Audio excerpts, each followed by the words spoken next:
Bonjour, nous commençons cette revue de la presse par la Tribune qui écrit à sa une: pour faire face aux séries d'agressions, la police a décidé d'entrer en guerre. Tout Dakar sera mis sous vidéosurveillance et déjà le gang qui a assassiné l'étudiant marocain est tombé. Mais également, ajoute Vox Populi, les braqueurs des Wari. L'AS revient dans les détails du coup de filet de la police et révèle que les malfaiteurs ont été surpris en train d'agresser un couple comorien. Et le cinquième membre du gang est un Bujuman.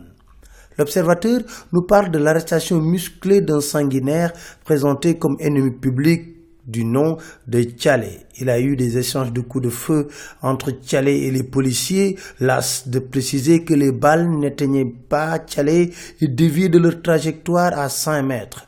Il s'est rendu, rapporte l'Observateur, après avoir vidé son chargeur et il est l'auteur de plusieurs cambriolages et meurtres. Il s'est évadé de Rebeuss en 2015 en compagnie de Boydjiné, écrit l'Observateur. Mais la police a un autre cas entre ses mains, car Vox Populi révèle un meurtre à sa une. Il s'agit de Mam Gueye qui a été abattu par des agresseurs à Keur Mbaye Fall. Il est un Modou venu en vacances. Il a reçu 2 balles de fusil devant sa maison.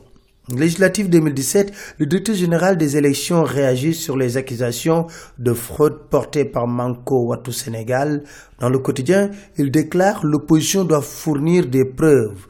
Restons avec le quotidien qui ouvre ses colonnes à Modou Diagne Fada qui déclare: il est exclu pour les législatives de nous mettre avec le pouvoir. Mais le quotidien d'écrire: Fada vacille entre des mots doux, parfois des mots durs à l'endroit du régime. Sur le cas Khalifa Sall, il estime que le régime est en train de le victimiser inutilement. En tout cas, son parti d'origine, le PDS, est dans la tourmente.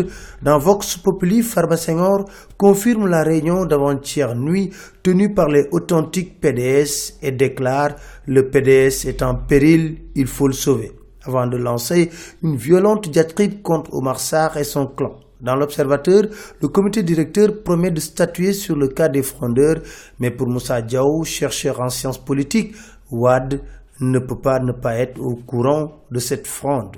Législative 2017, la caution est fixée à 15 millions de francs CFA, écrit la Tribune. Une somme dérisoire, certainement, par les détenteurs de caisses noires. Mamadou Lamine Diallo de Teki révèle dans l'AS: le président Macky Sall a dans sa caisse noire 738 millions par mois. Moustapha Niasse, 50 millions par mois. Libération s'intéresse à Yaya Jammeh, qu'il désigne comme un assassin en chef. Arrêté, le mercenaire Swandi Camara, un ancien bras droit de Charles Taylor, a révélé avoir effectué sous ses ordres 2 enlèvements au Sénégal. Au total, 9 de ces djungolars sont détenus pour des exécutions physiques, dont celle du journaliste Deida Aidara. C'était tout, merci et bonne lecture à tous.